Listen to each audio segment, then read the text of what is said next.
సద్గురు సమర్థ సద్గురు అఖిలాంటి కొన్ని బ్రహ్మాండ నాయకుడు సర్వజ్ఞుడు సర్వదేవత స్వరూపుడైన ఆ సాయినాథునికి మనం ప్రార్థిస్తూ బాబా యొక్క జీవిత చరిత్రలు కొన్ని అంశాలు తెలుసుకుందాం. చాలామంది భక్తులలో ఉండే సందేహం ఏంటంటే సాయినాథునికి ఆచారాలు సంప్రదాయాలు లేవు, సాయి భక్తులకు లేవు.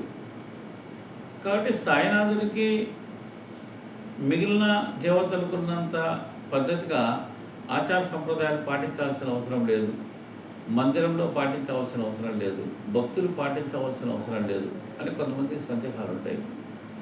అయితే మనం ఏ విషయమైనా కూడా బాబా జీవిత చరిత్రను ఆధారంగా తీసుకొని ఆ అంశాలను దృష్టిలో పెట్టుకొని మనం ఆచరించాలి. నిజంగా బాబాకు ఉన్నాయా లేవా ఈ విషయం మన బాబా జీవిత చరిత్రలోకి వెళ్తే, ఒకసారి భగవంతరావు క్షీరసాగరుని కథలో భగవంతరావు క్షీరసాగరుని బాబా పిలిపించి చివాట్లు పెడతాడు. ఎందుకంటే భగవంతరావు క్షీరసాగరుడు తండ్రి విఠోబా భక్తుడు. అయితే ఈ యొక్క క్షీరసాగరుడు ఏంటి అంటే వాళ్ళ తండ్రికి ప్రతిరోజు దేవుడికి నైవేద్యం పెట్టడం, అదేవిధంగా యాత్రలు చేయడం, శ్రాద్ధాలు పెట్టడం, ఇవన్నీ ఆ సంప్రదాయం ఉండేది. కానీ కొడుకు మర్చిపోయాడు, ఆ సంప్రదాయాన్ని పక్కన పెట్టేశాడు. పక్కన పెట్టిన తర్వాత బాబా కొడుకుని పిలిపించి తిట్టి ఆ సంప్రదాయాలని పాటించమన్నాడు. ఇక నైవేద్యానికి వచ్చే వరకు ఒకసారి తర్కడ్ అనే భక్తుడు ఉండేవాడు. తర్కడు తండ్రి ప్రార్థనా సమాజ భక్తుడు. ఒకసారి తర్కడ భార్య షిరిడికి వెళ్ళాలనుకుంటారు. షిరిడికి వెళ్ళాలని చెప్పి అనుకొని వారి తండ్రికి చెప్తారు, ఏమంటే మేము షిరిడికి వెళ్తున్నాం, ప్రతిరోజు బాబాకు నైవేద్యం పెట్టాలి, మీరు తప్పనిసరిగా నైవేద్యము పెడితే మేము షిరిడికి వెళ్తామని తండ్రిని అడిగి, తండ్రి ఒప్పుకున్న తర్వాత, తండ్రి అంగీకరించిన తర్వాత తర్కడు కొడుకు భార్య షిరిడికి బయలుదేరుతారు. శుక్రవారం పూట షిరిడికి బయలుదేరి తండ్రికి చెప్తారు నైవేద్యం పెట్టమని. సరే, తర్కడు తండ్రి శుక్రవారం నైవేద్యం పెడతాడు. తర్వాత ఏమవుతుంది, శనివారం నైవేద్యం పెడతాడు, ఆదివారం నైవేద్యం పెడతాడు, సోమవారం కూడా నైవేద్యం పెడతాడు. సరే, మంగళవారము ఈ తర్కడు కొడుకు తర్కడు భార్య బాబా దగ్గర ఉంటారు. అయితే ఈ తండ్రి ఏంటంటే ఆఫీస్కి వెళ్ళే హడావుల్లో మంగళవారం నైవేద్యం పెట్టడం మర్చిపోతాడు. నైవేద్యం పెట్టడం మర్చిపోతే ఆ సమయంలో బాబా దగ్గర వీరుంటారు. అప్పుడు బాబా ఏమంటారంటే వీరితోటి, తల్లి నేను మీ ఊరు వెళ్ళాను, తలుపులు వేస్తున్నాయి, కష్టపడి లోపలికి వెళ్ళాను, తినటానికి ఏం లేదు, నాకు ఆకలేసింది, తినటానికి ఏం లేదు, నాకు ఈరోజు నైవేద్యం పెట్టలేదు అని బాబా అంటాడు. అనగానే వీళ్ళు ఆశ్చర్యపడిపోతారు. అరే, మా తండ్రికి చెప్పొచ్చాము ఈరోజు నైవేద్యం పెట్టమని, ఈరోజు పెట్టలేదా అనుకుంటారు. అనుకున్న తర్వాత అప్పుడు ఇక్కడ తర్కడి తండ్రి అప్పుడు సెల్ ఫోన్లు లేవు కదా, ఉత్తరం రాస్తాడు. ఏమనంటే ఈరోజు నైవేద్యం పెట్టడం మర్చిపోయాను అని. ఆ ఉత్తరం వస్తుంది. అప్పుడు వీరు కూడా ఉత్తరం రాస్తారు, నైవేద్యం పెట్టారా లేదని.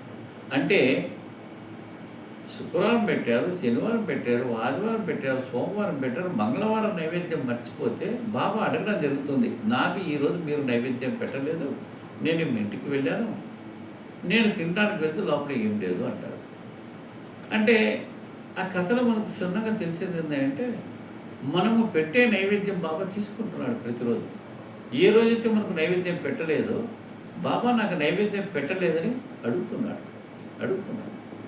అదేవిధంగా ఇంకో కథలో వస్తే ఆత్మారాం భార్య విషయంలో కూడా వస్తే, ఒకసారి ఆమె షిరిడికి ప్రసాదం పంపించాలనుకుంటుంది నైవేద్యం. గోవిందరామ్ అనే భక్తుడు షిరిడి వెళ్తాడు. ఆమెతో ఏం చేస్తుందంటే, ఒక ఇంట్లో ఉన్న పేడ అంటే స్వీట్ నైవేద్యం పెట్టాలనుకుంటే ఆల్రెడీ నైవేద్యం పెట్టిన ప్రసాదం ఉంటుంది. ఇక్కడ నైవేద్యం పెట్టిన ప్రసాదం అయినప్పటికీ కూడా నైవేద్యం పెట్టిన ప్రసాదం పేడానిచ్చి గోవిందరావుకి ఇచ్చి బాబాకి ఏమని చెప్తుంది. అప్పుడు గోవిందరావు ప్రసాదం తీసుకెళ్ళి షిరిడికి వెళ్ళి బాబా దగ్గరికి వెళ్తాడు. బాబా దగ్గరికి వెళ్ళేటప్పుడు ప్రసాదం మర్చిపోతాడు. సరే, బాబా ఏమండి మళ్ళీ మరుసటి రోజు వెళ్తాడు. అప్పుడు బాబా అడుగుతాడు, నా భక్తురాలు ఆత్మారాం భార్య ప్రసాదం నా కోసం పంపిందే, నా ప్రసాదం ఏదని అడుగుతాడు. అప్పుడైనా బాబా బాబా నేను మర్చిపోయాను ప్రసాదం అని చెప్పి వెళ్ళి ఆ ప్రసాదం తెచ్చి బాబాకి ఇస్తాడు. అప్పుడు బాబా ప్రసాదం తీసుకుంటాడు. అంటే ఆ యొక్క ప్రసాదం నైవేద్యాల్లో బాబా చాలా ఖచ్చితంగా బాబా భక్తులను అడగడం జరిగింది.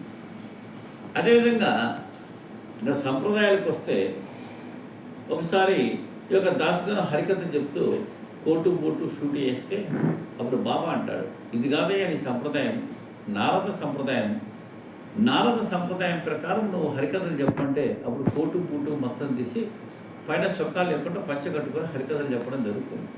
అంటే సంప్రదాయం విషయం వస్తే అందుకని ఈరోజు మన షిరిడి సంస్థానంలో కూడా పూజారులు కింద పంచ కట్టుకుంటారు, పైన టవల్ వేసుకోరు. ఎందుకంటే బాబా చెప్పాడు నారద సంప్రదాయం ప్రకారం పాటించమన్నాడు. అందుకే నారద సంప్రదాయాన్ని దృష్టిలో పెట్టుకుని ఈరోజు షిరిడిలో పూజారులు కూడా అదే చేస్తూ ఉంటారు.